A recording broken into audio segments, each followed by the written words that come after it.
Okay, good afternoon, everyone. I hope everybody is having a wonderful day.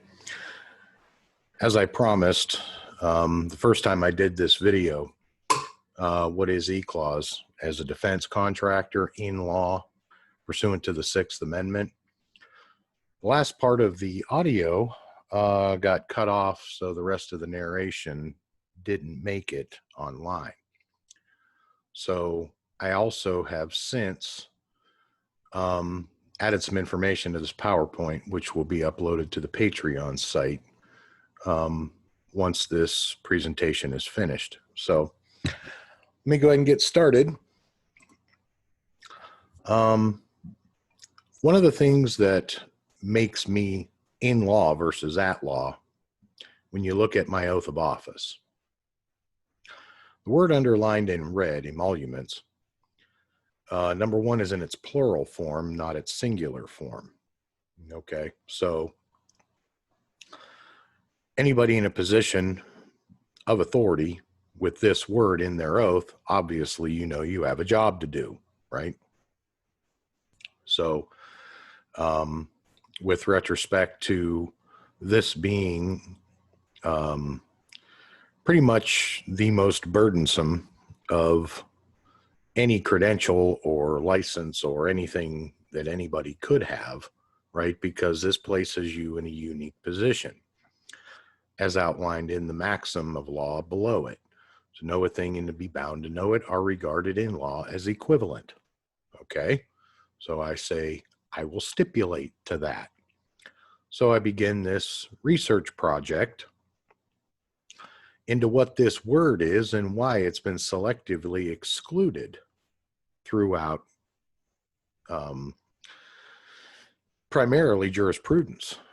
If nothing else, I mean, you've watched some of my other stuff on fraud and various other, defective processes and contracts and corporations and those types of things. So what is a corporation, right? Well, it is basically beyond its charter, right? Its founding documents. It's a compilation of its corporate officers. Okay, well, what is a corporate officer and what do they do? That'll be the complete job description will be in the principles and practices PowerPoint, but let's just focus on the corporation, right? What is it? What does it do? What is its relationship to the people? Okay, so if you're going to look at the word, right, you have to examine it from its etymology, meaning its entire history.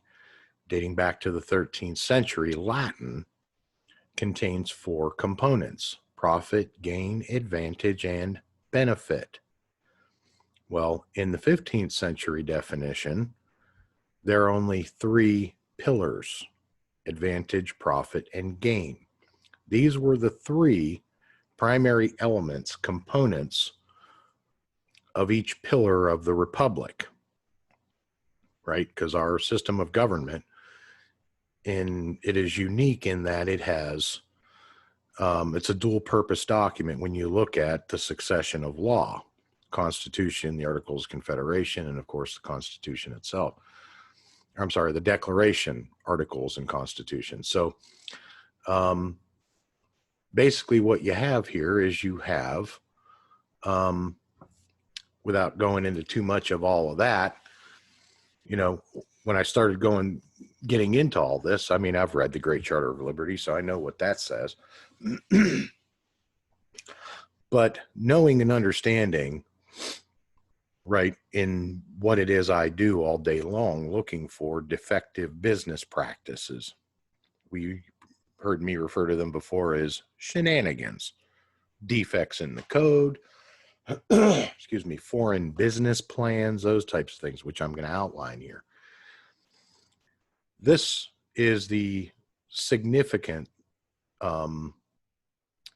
basis of this work, in so much as the letter of the law is concerned. This was a warning from the forefathers. The two words highlighted in red, first one is a proper noun, object. Second one is the design. Okay, Again, I will outline that in this process. Keep that in mind as you go. So the Sixth Amendment, right, is our tie to the Great Charter of Liberty, the Magna Carta, right, spawning obviously after the Aziz of Clarendon. So Sixth Amendment pretty much, guarantees the right of criminal defendants, right? That's a right, declared right, including the right to a public trial without unnecessary delay, the right to a lawyer, the right to an impartial jury, and the right to know who your accusers are and the nature of the charges and evidence against you, right? The Brady Standard came later, okay? But the Brady Standard evolved from this right, as these rights declared, right? So we know constitutional provisions stand on a higher plane than statutes and are mandatory. So because a right has been declared, that makes it a constitutional provision. So in context, the Sixth Amendment is, in all criminal prosecutions, the accused shall enjoy the right to a speedy and public trial by an impartial jury of the state and district wherein the crime shall have been committed, which district shall have been previously ascertained by law, and to be informed of the nature and cause of the accusation, to be confronted with witnesses against him, to have compulsory process for obtaining witnesses in his favor, and to have the assistance of counsel for his defense. Now, when you look at, the actual language, again, this has nothing to do with any private associations or business cards or even licenses for that matter. This is just the letter of the law, right declared. Okay. So the process that this corporation goes through, okay, is evolved, right, from, its business practices came from these three manuals, right? So primarily, Jefferson's on the right is the primary. It's the supreme law of the land, minimum due process. And of course, it is Mason's and Roberts are subservient to that. So Mason's is the preferred by more than 70% of the territories or states in the United States. Roberts is becoming more and more prevalent, I think, mostly because it contains flow charts, right? It's easier to follow, right, than trying to put all this stuff together. Hence the reason I just said, well, I'll just model it. We can follow the models. Some people like models like myself. Some people like flow charts. Tomato, tomato. Kind of like the difference between remonstrance and remonstrance at this point in time. So my job description in the corporation originates from this person in the General Assembly. So the parliamentarian should not be an elected officer. The principal duty of the parliamentarian is to advise the president. The president may be the best parliamentarian of the organization. It is absurd and also embarrassing to elect an advisory officer when the advisor may know less about the subject than the officer he is supposed to advise, right? So, again, a nice check and a balance there. So if there is to be a parliamentarian in a local organization, the president should be free to appoint one whose abilities he has confidence, right? When state or national organizations need a professional parliamentarian, he may be appointed by the president with the approval of the executive board. That would be the Congress, right? So again, looking at this from a private sector corporate standpoint, okay, as a corporate officer, my job is to communicate information from the high level to the mid and low level managers and so on, and even down to the employee level. So it is with a sense of historical irony that I would find a home in the same profession as my ancestor shown here. I had an ancestor who worked primarily in the House of Commons and British Parliament, right? as a solicitor, right, to state causes of action and redress grievances on behalf of X, whatever X was at the time. And it is basically the job description, which should require focus, because it wasn't until much after I created this company, right, with the intent of it being the malicious designs of men must be thwarted, hence looking for shenanigans. Back in his day, in faith and trust was pretty much almost the exact same job description of the time. So that's why I say historical irony here. In other words, it's kind of in my blood, knowing and understanding that at the time of the original Continental Congress, the two political parties were the Loyalists and the Republicans. Well, the Loyalists became the Democrats, and of course the Republicans are the Republicans, right?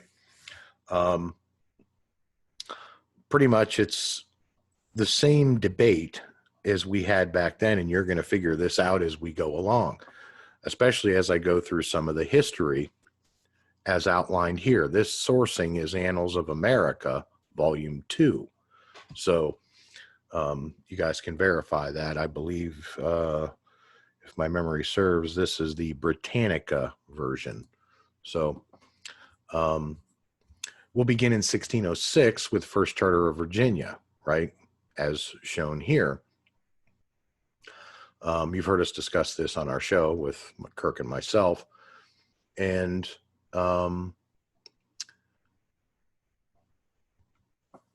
there's always a lot of debate about, is this part of law? And the answer is yes. The High Court has declared the First Charter of Virginia in succession of law forever.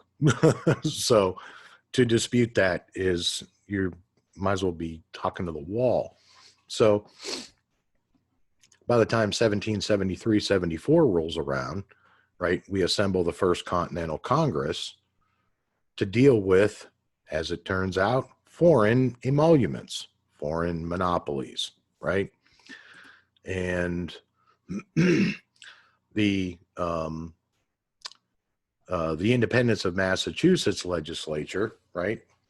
Again, I'm not going to read through every bit of this. This is just kind of the historical background of the succession, being that merchants like myself and this company are what was intended to comprise Congress, right? It was the perversions and misuses and mischaracterizations of the letter of the law over time has eroded it. Well, then again, as you see here, in May 1774, a committee of 51 dominated by merchants. Well, that's us, right? That's us corporate officers, and that doesn't matter if you have a specialty or not, right? Whatever your goods or services were, right? You assembled, right? And that's called a Congress, the Assembly of the Merchants. So some of the grievances at the time were the Quartering Act, right? England was attempting to, quarter large bodies of troops, right, in the homes of the settlers. Well, people were like, no, you're not. That at the time, it was they referred to it as an intolerable act of June 2nd of 1774. Excuse me. So, as time went through, right, from 1773 here, right, the American colonials who were in favor of a revolution decided to use this act to maneuver Britain into a difficult position. Rumors were planted to effect that the Tea Act created an illegal monopoly, right? That would be that monopoly leveraging we talk about. Again, it's an old story. So we're talking about, foreign corporations trying to create illegal monopolies here. This is nothing different. This is the same stuff, right?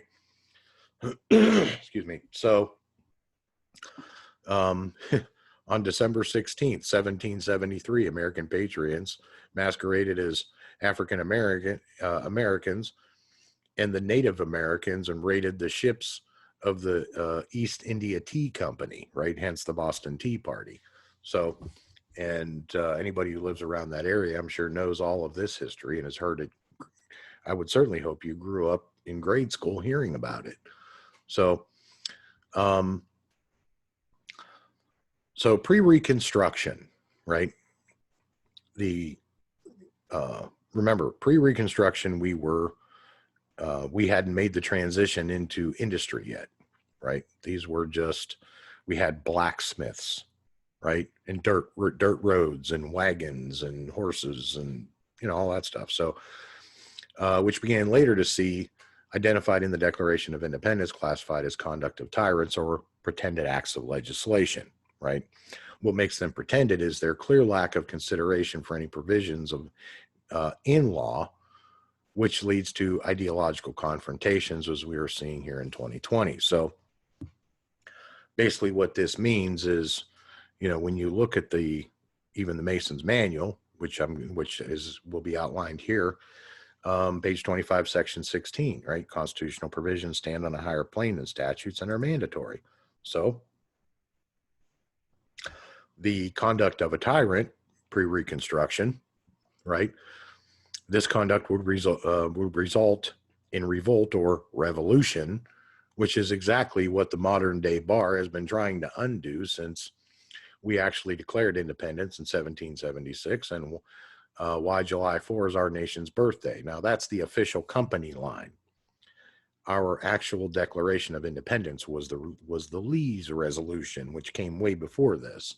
So again, knowing the difference between the company line and the history is a whole different animal. So Lee's resolution is, I believe, volume 1. So anyway, let's go in and cite the law. Article 1, section 8.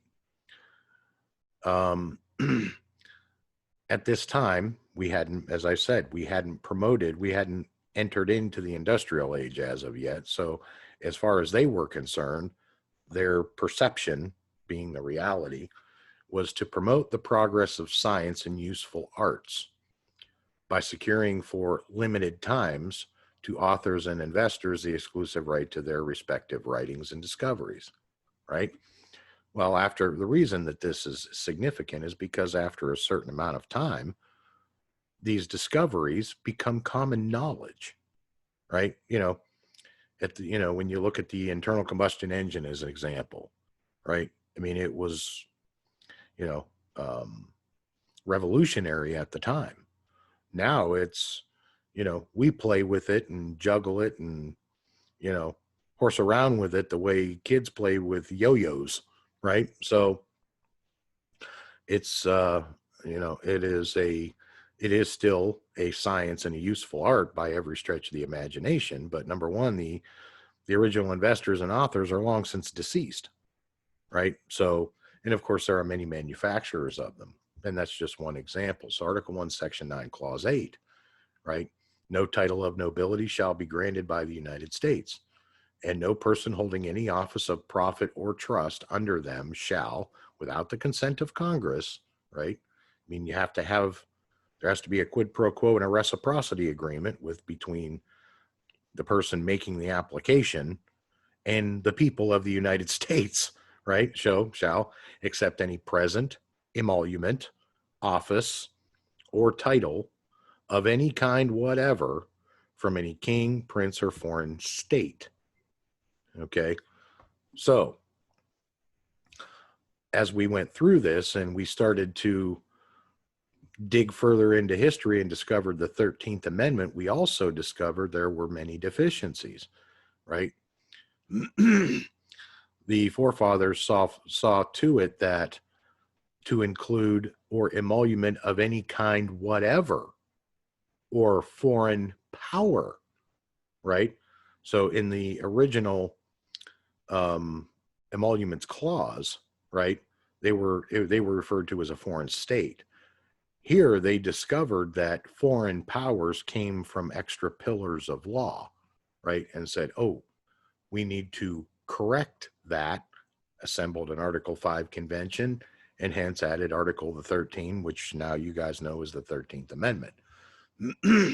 It was this addition that triggered the Civil War. It wasn't slavery like the company line would like you to believe. Hate to be the bearer of bad news, but if you believe that, you've been had. So, hence the reason why the bar has been attempting to undo the Foreign Emoluments Clause, and there is no definition for Article 1, Section 9, Clause 8 in any current law dictionary being printed. I have yet to see one, and I've read them all. So, again, Amendment 6, dating back to that basic Magna Carta due process, just want to keep the focus on that, because as a corporate officer, right, these are rights that I have to respect of the people, whether I'm on the clock or off the clock. Same thing with you, whether you're on the clock or off the clock. These are rights, right? This is rights of the human being, the human condition. So in pre-Reconstruction, right, everything from the Lee's Resolution up to the Constitution of, I believe, 1871, or I'm sorry, of 1776, is this, right? It establishes the original three pillars: advantage, profit, and gain. Each one of those pillars has equal oversight of the other. So the reason here, the logic behind this was, in order to maintain a balance and keep one from taking too much advantage, too much profit, or too much gain from the other two, or the other ones, was to place the fulcrum right here at the center, right? Hence the reason redress of grievance in the legislature, right, basically in camera, has always been mandatory, right? Star chambers and those secret meetings and secret societies and shenanigans, and I could go on for days about all of the history about that. It would only bore you to tears, because it certainly does me after, how many years of doing my job. And I've, just like you, I've read it all. So what a corporation is a founding document, kind of like the Constitution, right? It establishes the thing, right? And of course, what its relationship is to the people, how it is amenable to the people, and why, right? So again, the Florida Department of State recognized this work and basically labeled me as corporate counsel, right? Well, Esquire, that's technically a title of nobility, which is kind of repugnant to the letter of the law, don't you think? But that's why I said it is with a sense of historical irony that I would, literally find myself in an odd position, right? Standing eye to eye, with the same people who have been giving me a headache at work all day long, as they've created these fake regulations, and you got to do this or it's going to cost you that, or blah, blah, blah. And it's been nothing but shenanigans, throughout, especially the last 30 years of my work. It's just gone from bad to worse, even as a corporate officer on the clock. So, in the context of, my relationship to the people of the state of Florida, okay, my contract, right, can be found at the Secretary of State, along with my oath of office I already showed, and this document, right? And this was established October 5th, 2017. So, that's why I say it's, the corporation was October 3rd, and this was 2 days later. So when the court realized that I had followed due process of law, with the sole intention on leveling the playing field, establishing where zero is, right? And again, as you know, I'll go through that and I'll show that here on the model here very, very shortly. So basically, E-Clause is a lawfully created LLC under the laws of the state of Florida, as shown by year-end reporting. This work product does fully comply as specified under Florida Constitution, Article 1, Sections 1 and 6 as follows. Right, I'm exercising my political power and right to work. See, anybody has a problem with that, see page 17, Section 7 of the Mason's Manual, right? So in the congressional rules, the I believe it is Rule 11 or 12, I can't say it off the top of my head, makes specific mention. The two legislative manuals are Jefferson's and Mason's, right? So that's one of the reasons why I utilize those two primarily. So some of the tools in my toolbox are certifications, okay? These are some things that I can do as of January 1, right? So again, part of proper agency practice as terms, conditions, reciprocity agreement of my actual licensing, business licensing, full disclosure is mandatory. What can I do? What can I not do? Okay, well, let's start with what I can do and go from there.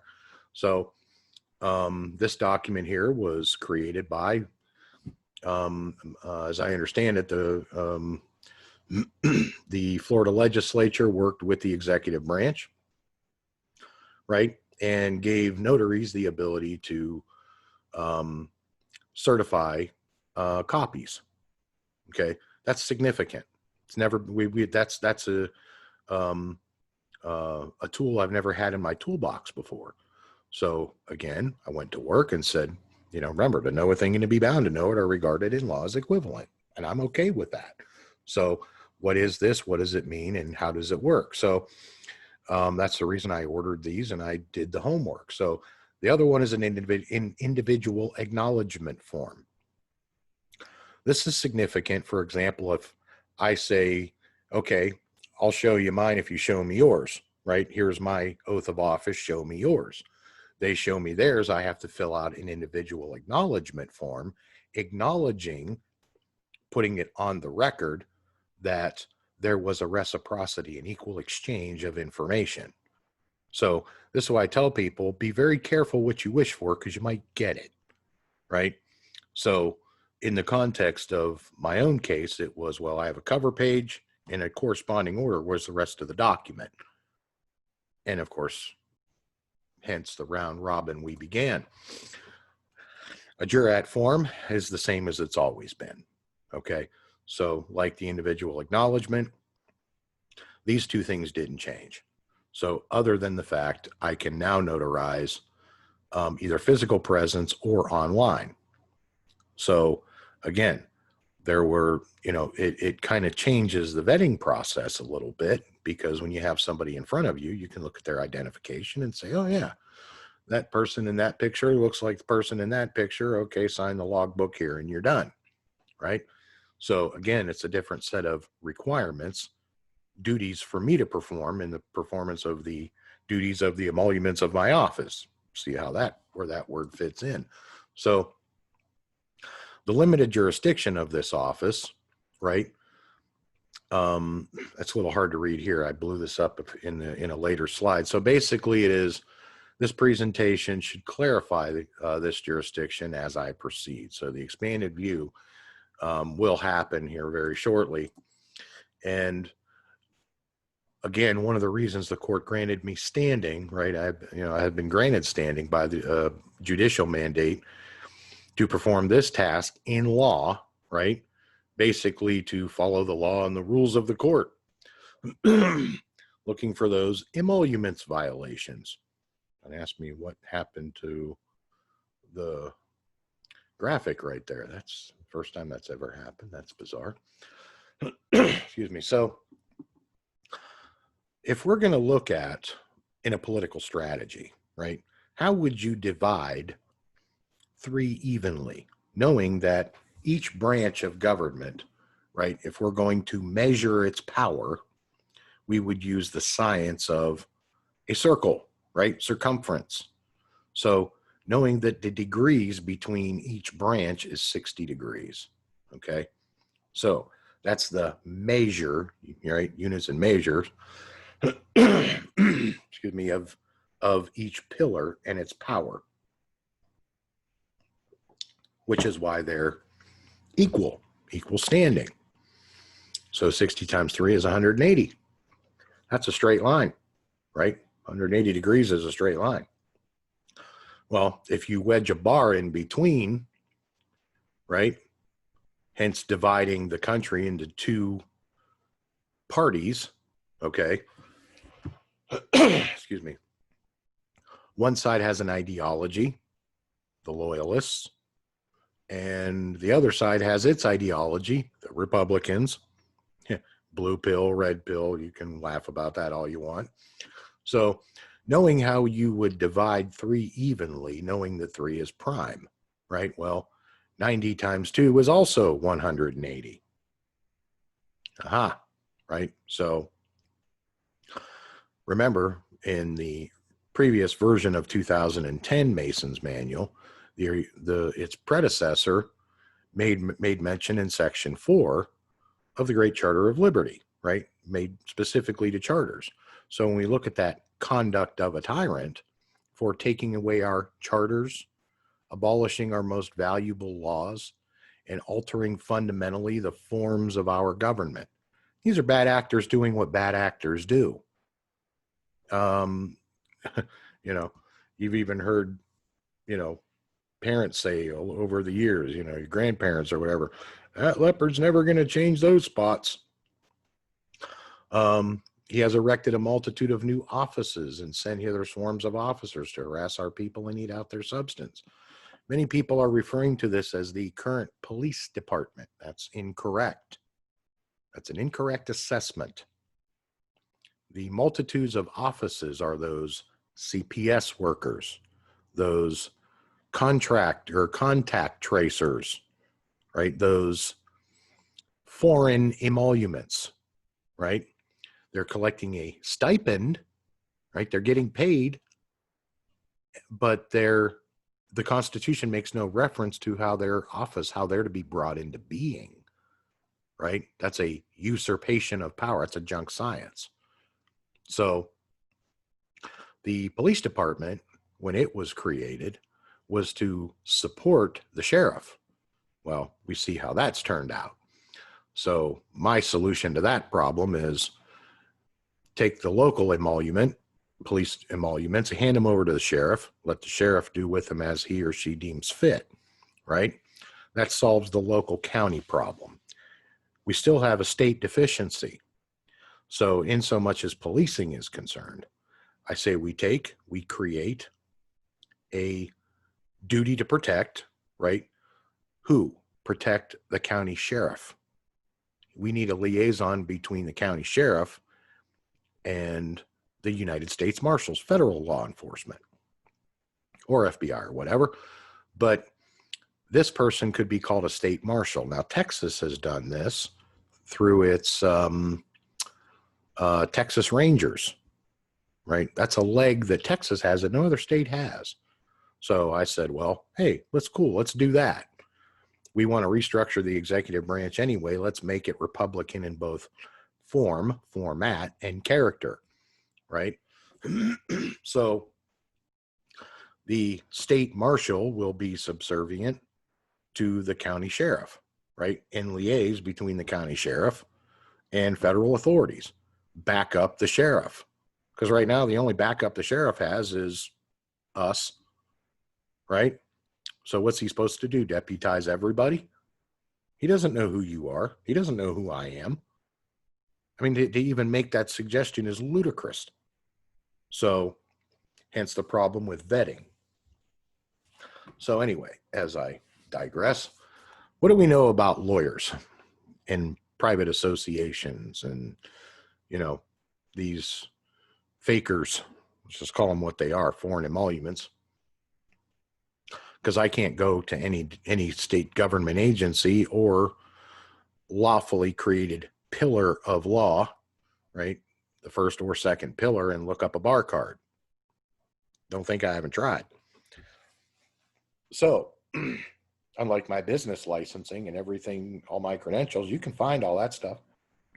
I can't find a lawyer's bar card anywhere because it's not a lawfully created emolument. Hence the reason the word doesn't appear on their card. Excuse me. We've known about this since about 1840. Okay. Lawyers in the United States form a power that envelops society as a whole, penetrates into each of the classes that compose it, works in secret, acts constantly on it without its knowing, and in the end models it to its own desires.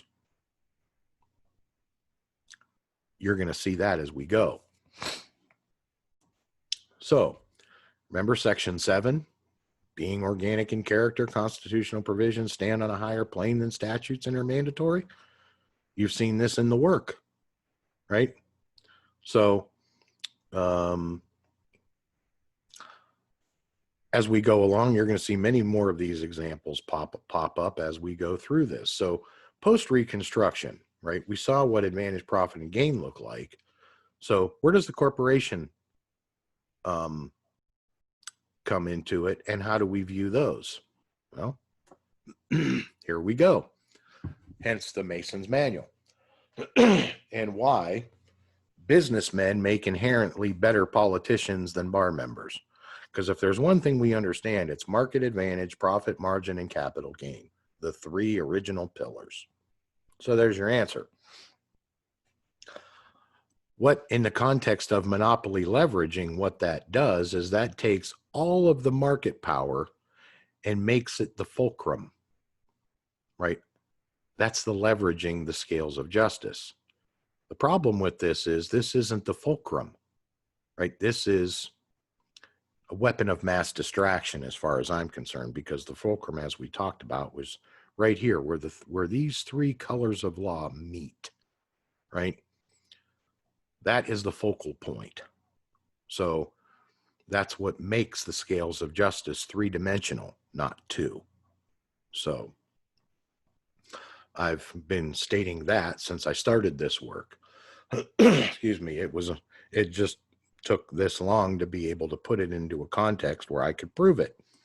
So postal roads, this is what that looks like, right? The red lines, right? Supreme law of the land, minimum due process. If anybody's watched the markets video, you've seen this slide, right?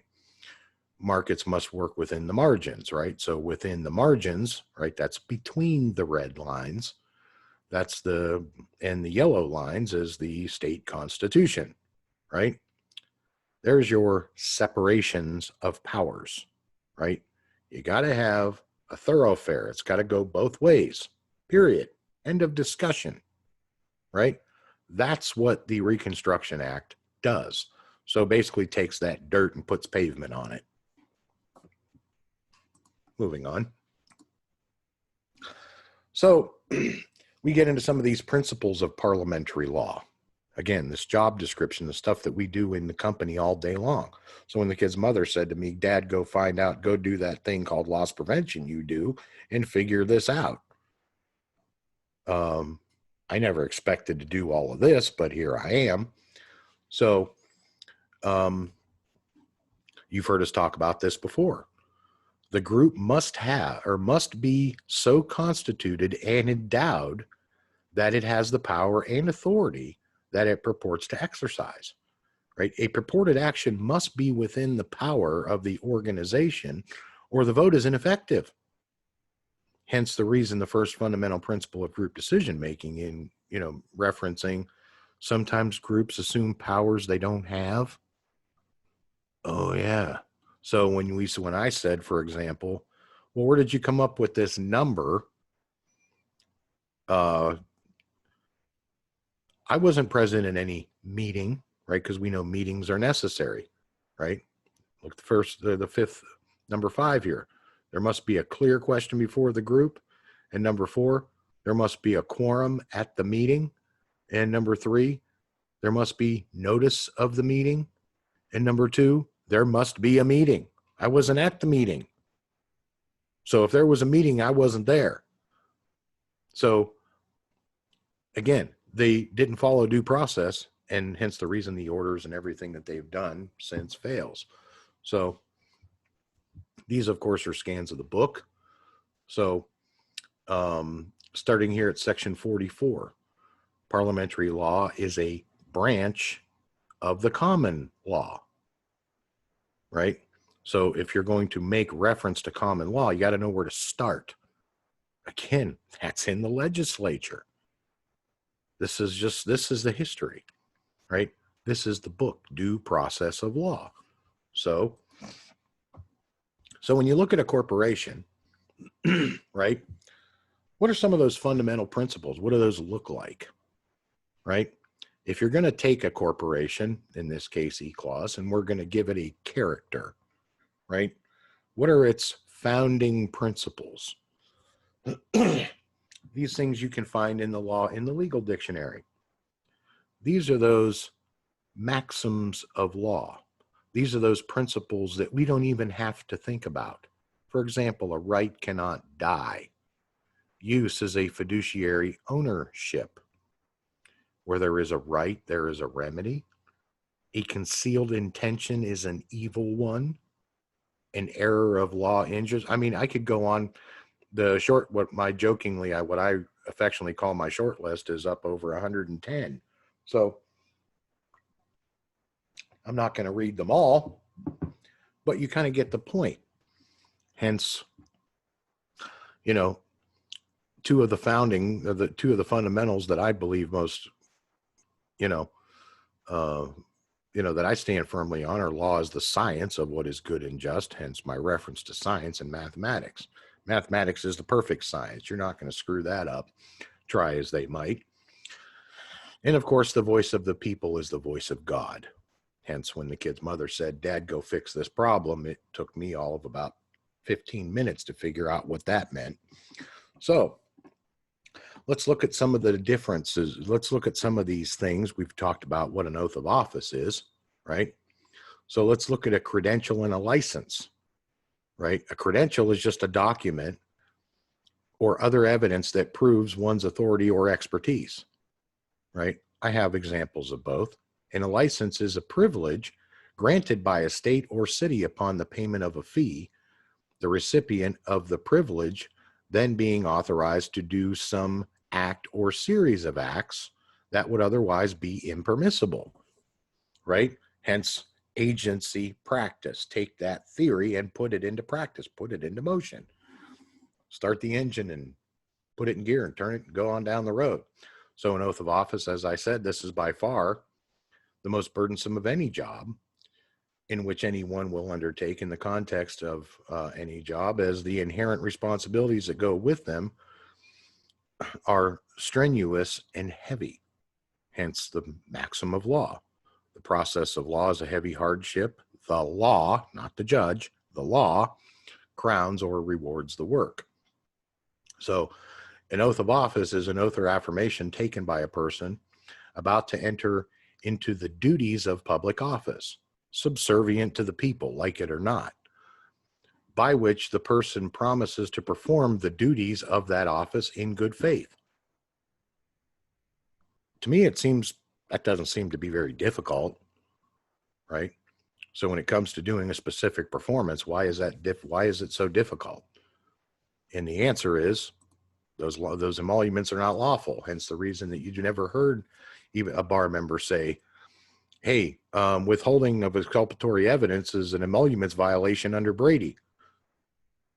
We did one of the shows where I clearly showed defense counsel knew there was a word there, but she didn't know what the word was. I felt sorry for the poor girl. So this is a license to do business in commerce. How do you know that? Because it says so right here. Department of Commerce. There it is. Totally verifiable. So, if anybody wants to know when I was initially licensed, again, full disclosure, I got no problem with that. June of 99. It means I've been doing this 1 or 2 years, basically. So, that's a little experience in there. So when I tell you something, you can say, yes, that's the voice of experience talking. This is a credential, right? This is an industry standard, right? This is automotive service excellence. So in so much as the community of automotive professionals, let's just call it, if we're going to give it a politically correct name, let's make it sound good. So, you know, in that community, okay, in which I was working, okay, I took a specific test on this specific subject matter, right? Originally June 30 of 2010. Okay. So this was the, or I'm sorry, that's when this one expired. My bad. So that's why I said this is just but one example, right, of the many credentials and licenses and things that I've held over the years. So when it came to a difference between in-law and at-law, I'm like, duh, have you not looked behind me on my wall? So, you know, hence the argument of, you know, who's going to jail for unauthorized practice of law? And it ain't going to be me. I can promise you that. So, so in so much as the oath of office, here's mine, as I showed, right? You know, that word emolument, there it is, right? We already know this, right? So these three things are not the same, right? The oath of office, thus the business license, and in an industry standard credential, they're not the same thing. They are different things that each one does invoke a duty to perform something, whatever the something is. In this particular case, it is verifying the truth of the record under the current circumstances of what's going on out there, where you start questioning, is my name even, you know, John Smith or whatever? You know, this is what these bar members and foreign emoluments, this is what they do. They lie. Get used to it. That's why when it came necessary to utilize every credential in my arsenal, and I then said, you want me to use this as a weapon against the mother of my children, you're an idiot. So again, looking at the basic structure of a corporation, the chief executive officer, that's me. Okay. My counterpart would be the chief financial officer or vice president. Okay.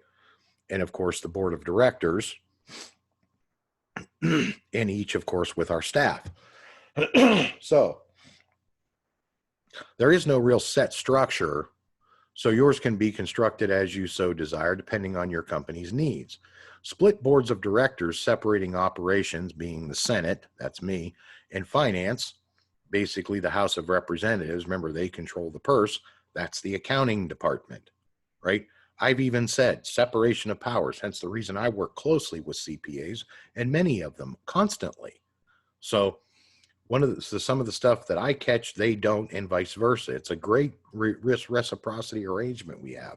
So keeping it simple will aid in any potential audits or other periodic inquiries, as they may occur without a lot of advance notice.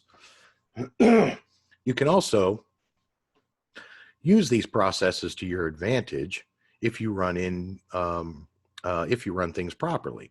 There is no better witness for oversight on your behalf than a well-executed government audit, which finds, actually, that's supposed to say no wrongdoing. Don't ask me why that didn't show up the way it says, but that finds no wrongdoing with your company or its business practices, right? Another benefit to keeping everything lawful, right? Difference between legal and lawful. So what day-to-day operations look like, right? When I go in and I make a presentation to the board or the CEO, I get to be this guy right here. Hey, I got an idea. My name's Richard Cranium. And, you know, there's the business license and the notary, and, you know, we even been having to deal with these bar members on a day-to-day basis. And I'm just going to say it, they're a pain in the butt. And I don't care who likes that, because they're always trying to pull shenanigans. You see, I had to move, even to squeeze them in here, I had to move the word capital up. You know, it's an inconvenience having these idiots constantly hanging around when they've got no standing to do anything. What are they doing here? Right? Get them out of here. I got work to do. So again, what is a meeting or a quorum, right? This is when in the private sector, when we're going to, first of all, we're going to discuss that, that preliminary meeting that has to happen, right? Where we discuss these preliminary impact assessments. Hey, we got an audit of X and we need Y to solve the X problem. So assemble your departments, research and development, that's this project, marketing, accounting, human resources, that's HR, shipping, payroll, whatever, on the subject matter of X, right? That's that subject matter. And within the walls, the doors of the corporation, the jurisdiction was always understood because it was our property, right? So, we didn't have to seek permission because from anybody outside of our corporation to make decisions from within, because guess what? It's our corporation. We can do whatever we want with it. Just don't cause injury or harm. Duh.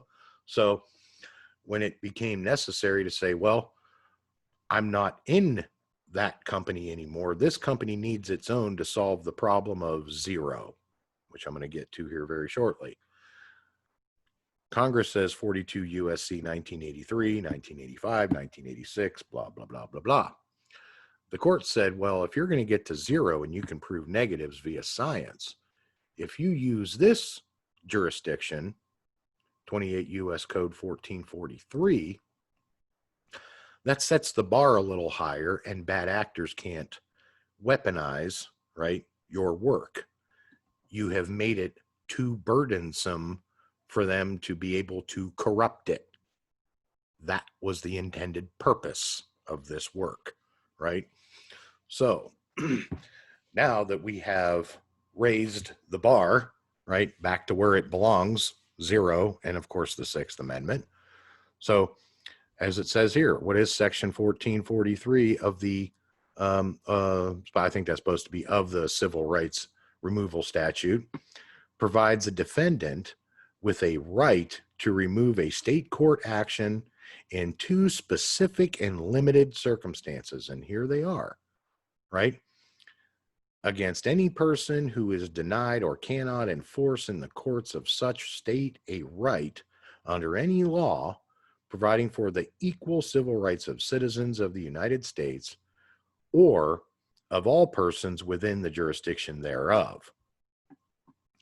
Well, and again, knowing and understanding that I wasn't the only one having this problem, I was more concerned with all of the persons within the jurisdiction thereof. I'm a big boy. I've taken more than a few punches in my career. I can, I don't even feel that anymore.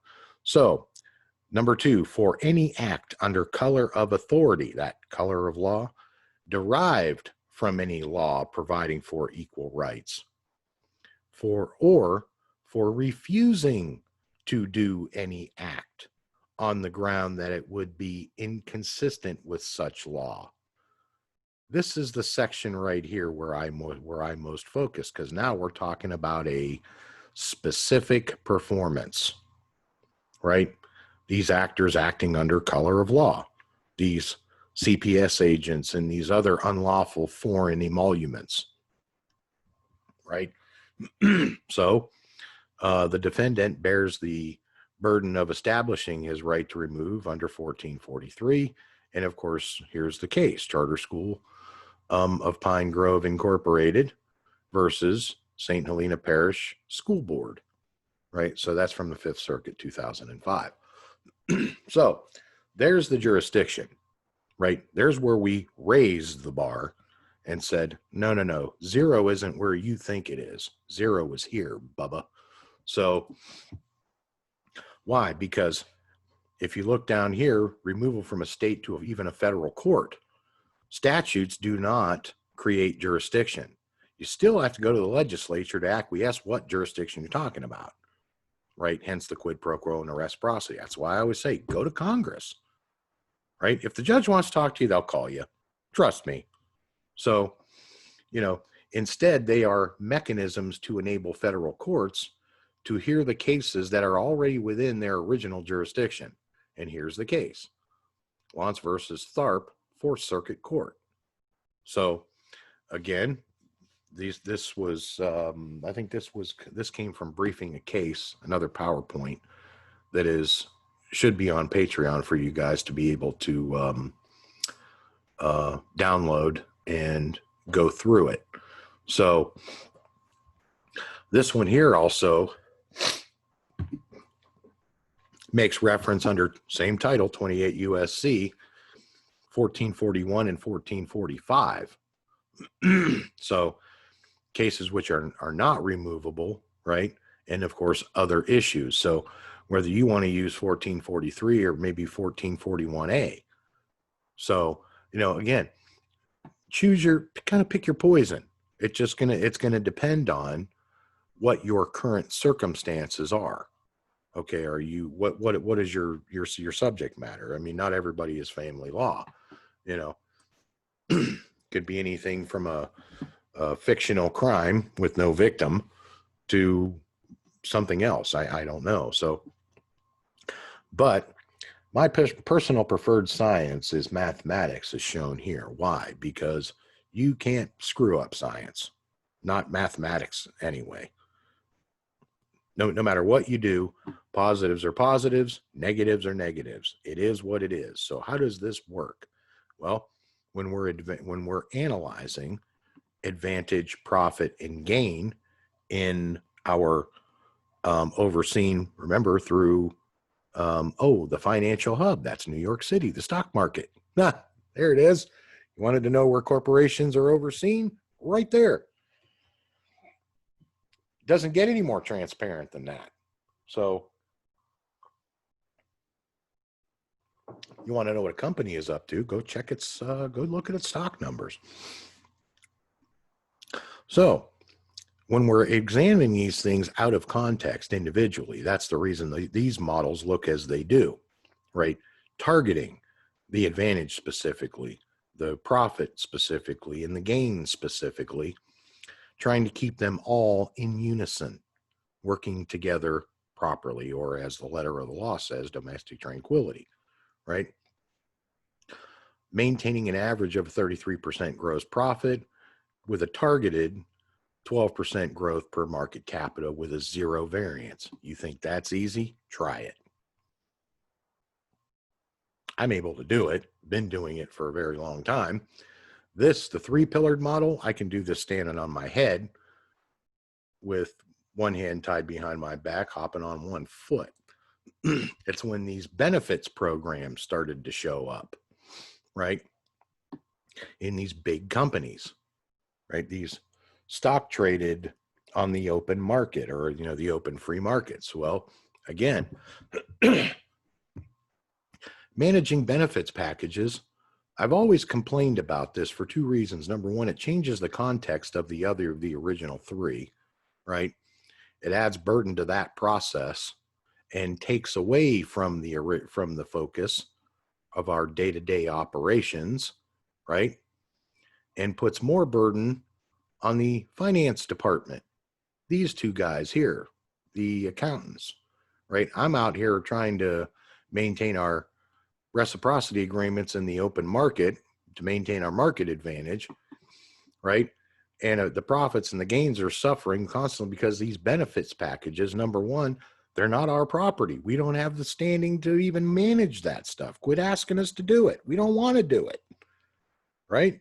So, as far as I'm concerned, it is what it is. If it doesn't belong to me, I have no standing to oversee it, right? Fundamentally and principally, I know that. Hence my requirement. I said, well, if we're going to do something, I want to work within, the more perfect union, become part of that community. Hence they say, okay, I'll go with the licensing thing. I don't have a problem with that. So what's transpired with these benefits package has also transpired with these shipping lanes. Now, you guys know this as admiralty jurisdiction. If I've heard it once, I've heard it 1,000 times. Oh, that's the gold fringe around the flag. Well, yes and no, right? I'm just going to leave it at that. So what these shipping lanes, admiralty jurisdiction, for lack of a better expression, right, out lanes out on the open seas and navigable waters are government monopoly markets with little to no reciprocity, all managed by foreign emoluments working from pillars of law, violating Article 1, Section 9, Clause 8 of the Constitution's Foreign Emoluments Clause. These people have no standing. Get them the hell out of here, right? This is why the courts ruled as they did in validating Title IV and Obamacare at all in the context of mandating full repeal. Watch the markets video, and I even put in there what the judge's orders are and what the cases were. So you wish to know more about that, the markets video, I went through every bit of that. So please, by all means, do that. That's why I pulled this slide from it. So going back to the coordinate geometry, the litmus test, right? There's quadrant 1, 2, 3, 4, working from all positive to all negative. That's the order of operations. That's just mathematically speaking, that's how it works. So I've always worked in the subsidized category, okay? Equal exchange with the people, right? Provide goods or services for whatever X was, and this return was a subsidy. Well, these stipend actors, with their easy emoluments of statutable plunder, they think they're entitled to everything. No, you're not. Courts are telling you, no, you're not.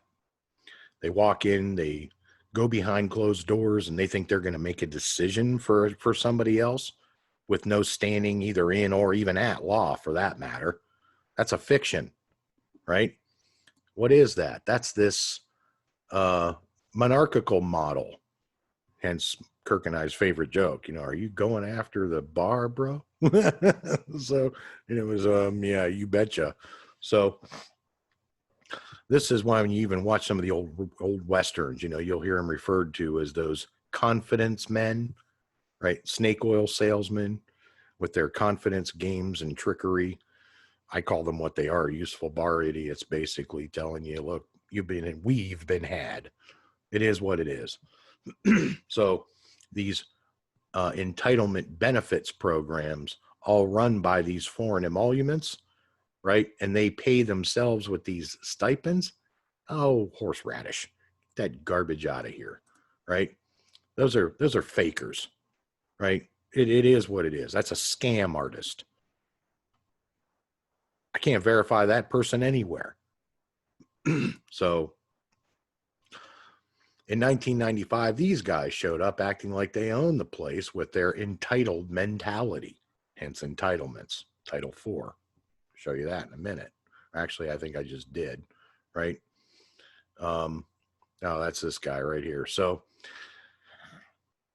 what they've done is they've perverted no jurisdiction, right? Hence domestic violence. That's a political argument, not a judicial argument, with their junk science, right? And taken it from the first and second pillar, right? And adorned it into between the fourth and the fifth pillars, right? Hence the name of my book, The Fifth Pillar. And that's why I just affectionately said, you want these guys to make heads or tails out of all this crap. Not without somebody backing them up, they're not. So I said, what do you need from me, Judge? If you want me to model it for you, I'll be more than happy to model it for you. So, again, not my first choice of career, but, hey, sometimes the job chooses you, not the other way around. So this is what that garbage looks like. So when I was a kid growing up, I used to hear my grandparents always talking about those ill-gotten gains, and I never could figure out what they were talking about. Well, those money transfer documents, or MTDs, that are tracked via the automatic clearinghouse, right? That's where the transaction records are. That's where they trade these on that secondary market, right? Go back to the savings and loan scandal. I'm sure if anybody who's my age or older will remember all those shenanigans. So it's the same thing. It's all junk bonds. It's all fiction. It's like monopoly money, right? So the argument is domestic violence. Well, we know that's a political argument, not a judicial argument. Again, watch the markets video. I clearly outline this. So these bonds, they've accessed the Cesta KV trust. So, and they do that with their statutes, codes, rules, regulations, protocols, guidance documents, whatever you want to call it. Pleadings and other word salad. It's all a bunch of circular arguments. Hence the reason the arrows always go in a circle. That's what that's all about, right? It's all circular arguments, all of it. And the only ones benefiting from all this crap is those foreign emoluments, the emolumentums. Oh, imagine that. So, and again, when we started to look at the healthcare stuff, which came later, those guys actually, these guys are smart. So, you know, again, you thought I was good. These guys make me look like kindergartner. And I'm okay with that. So when I showed them the original Title IV, they looked at it and said, well, guess what? We know and understand that there's the benefits model. They also pointed out there's a profits model. Profits and benefits were interchangeable. And it still fits within the Sharia law, the foreign emoluments business plan. Hence the red flags. Remember the red flag laws? This is the stuff we were targeting, right? The benefits and, of course, the, you know, the profits, right?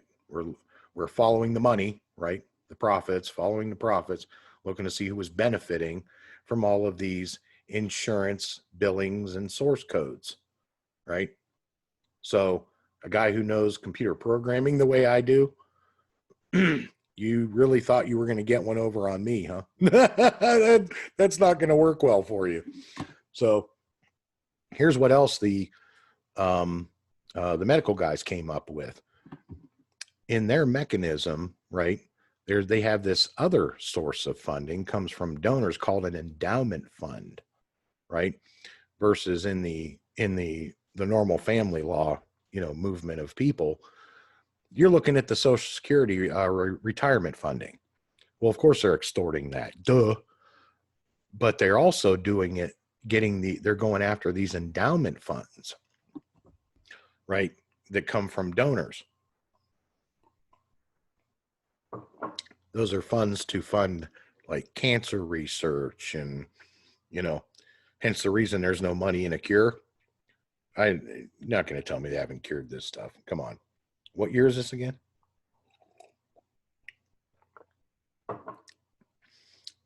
Hence my joke. But anyway, notice the Republic, right? Wish I could zoom in on that.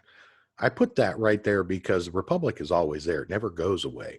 All you got to know is how to do is access it. That's why I made it very small, right? Because when you're looking at the big picture of this, you know, look, I know and understand how small that that window of opportunity can be. Hence the reason I made the diagram small within the context of it. I did that for a reason. So maybe, yeah, this one here actually does a better job of zooming in on it, because when you redress your grievances in the legislature, you've stated a claim. You've overcome the motion to dismiss for failure to state a claim, bar shenanigans crap. So once you've overcome the motion to dismiss 12B, they're done. It is what it is. So knowing and understanding that if you read through the actual due process of law in a republic, right, what we seek here in the republic is not conflict. That's what bar members want. We want resolutions. Hence the reason I'm constantly referencing the Resolute desk. That's the name of the desk the president sits behind. So in a de jure republic, citing the Sixth Amendment due process, and we the people, well, guess what? We're going to be keeping that, right? Through the, now, I don't care how you pronounce it, remonstrance, remonstrance, whatever you want to call it. But anyway, it's signed, sealed, and delivered, right? So you can be as creative about this as you would like, or just not, right? As long as you follow the process as it's written in law, you'll be fine. It won't bother you. So this presentation has been for educational purposes only and should not be construed to the contrary. So I hope everybody found this information helpful, and I'll be uploading this to YouTube and replacing the other the other video here shortly. So thank you all for watching. I hope this works well with the markets video and clarifying what E-clause is as a defense contractor competing against the Bar Association looking for emoluments violations. So in context of that, I hope everybody has a wonderful day, and we'll see you on the show.